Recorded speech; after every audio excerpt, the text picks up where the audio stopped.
नमस्ते विद्यार्थियों, आपकी हिंदी विषय अध्यापिका मैं किरण परियार आप सबका हार्दिक स्वागत करती हूँ। आज हम बात कर रहे हैं आपकी हिंदी व्याकरण से संबंधित रचना भाग का एक विषय सूचना लेखन।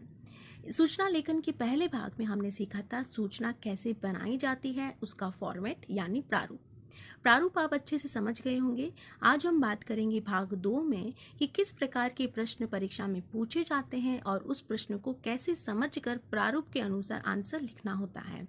बहुत सारी ऐसी बातें हैं जिनका हमें विशेष तौर पे ध्यान रखना होगा ताकि हमें पूरे में से पूरे अंक मिल सके। मान लीजिए प्रश्न बनता है जिसमें लिखा है आप केंद्रीय विद्यालय चेन्नई के प्रबंधक रघु यादव है।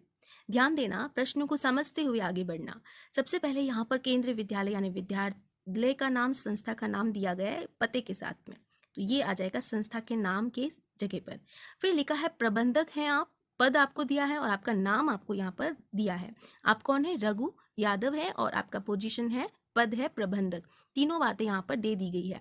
फिर लिखा है कक्षा 9वीं एवं 10वीं के छात्रों को, यहाँ पर वर्ग भी लिखा गया है कि किनको ये सूचना देनी है, तो ये भी यहाँ लिखा गया, इसी के अनुसार हम सूचना तैयार करेंगे। उनको क्या करना है? ग्रीष्मावकाश में शैक्षिक भ्रमण पर ले जाने के संबंध में एक सूचना लिखनी है।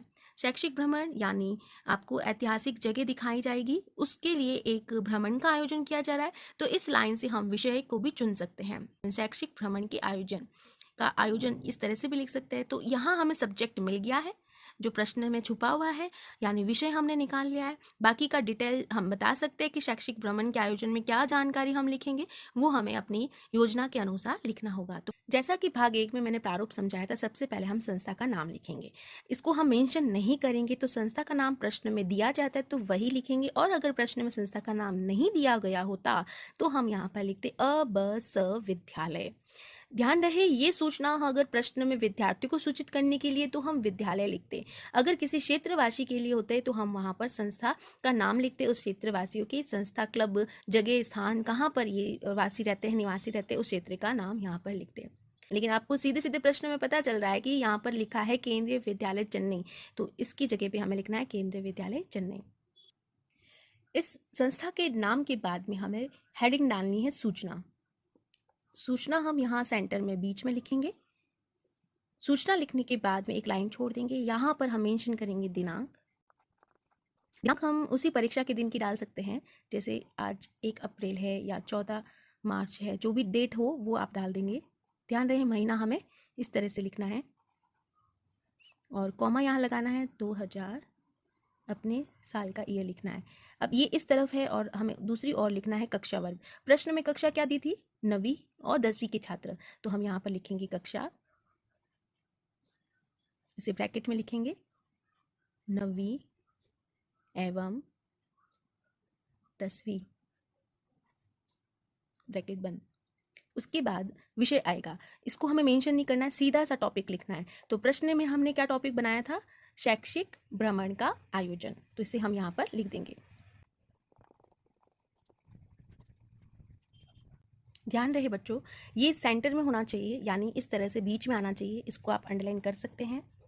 और उसी के ऊपर में सेंटर में सूचना है, उसी के ऊपर में संस्था का नाम है। दिनांक और कक्षा वर्ग जो है वो हमने साइड में रखने हैं, उस दोनों, ठीक है।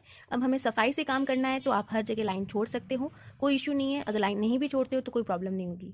फिर हमें सबसे प्रारंभिक कैसे करना है कि देखो, यहाँ कक्षा 9वीं और 10वीं दिया गया है, तो समस्त विद्यार्थी तो हम यहाँ नहीं लिखेंगे, तो हम क्या लिखेंगे? कक्षा 9वीं एवं 10वीं के छात्रों को सूचित किया जाता है। की मात्रा छोटी आएगी क्योंकि वाक्य को जोड़ने का काम करती है। मात्राओं का विशेष ध्यान दीजिएगा। हम कारण भी बता सकते हैं कि शैक्षणिक भ्रमण क्यों किया जा रहा है, आवश्यक नहीं है, लेकिन आप चाहो तो मेंशन कर सकते हो। अब जैसे कि मैंने प्रारूप में समझाया, सभी को क्रम के अनुसार जमा कर लिख सकते हो कि ग्रीष्मावकाश में शैक्षिक भ्रमण का कार्यक्रम इस प्रकार है। निर्देशक चिन्ह लिखकर ये सारे बिंदु लिख सकते हो। आप बिंदुओं में भी इसकी सूचना दे सकते हो, और नहीं तो आप एक पैराग्राफ में सभी पॉइंट को बीच में डाल सकते हो। इस प्रकार से हम यहाँ पर रघु यादव जो प्रश्न में दिया है वो लिखेंगे, और बाद में हम प्रबंधक जो प्रश्न में दिया है वो लिखेंगे। अगर प्रश्न में ये नाम नहीं दिया होता तो हम यहाँ पर अ ब स नाम लिखते, और प्रबंधक हम प्रश्न के अनुसार लिखते हैं। प्रश्न में अगर प्रबंधक भी नहीं लिखा होता तो हम ये सोचते कि ये सूचना कैसी है, कहाँ पर जारी हो रही है, तो उसको जारी करने वाला कौन सा पद होगा। तो हम प्रधानाचार्य प्रबंधक अपनी ओर से भी उसको समझकर लिख सकते हैं। उम्मीद है बच्चों आपको ये वीडियो अच्छे से समझ में आया होगा। इसको देखने के बाद शायद आपको कोई डाउट ना रहे। आप इस वीडियो को अन्य बच्चों को भी शेयर कर सकते हैं ताकि उन्हें भी कोई भी प्रकार की समस्या ना हो।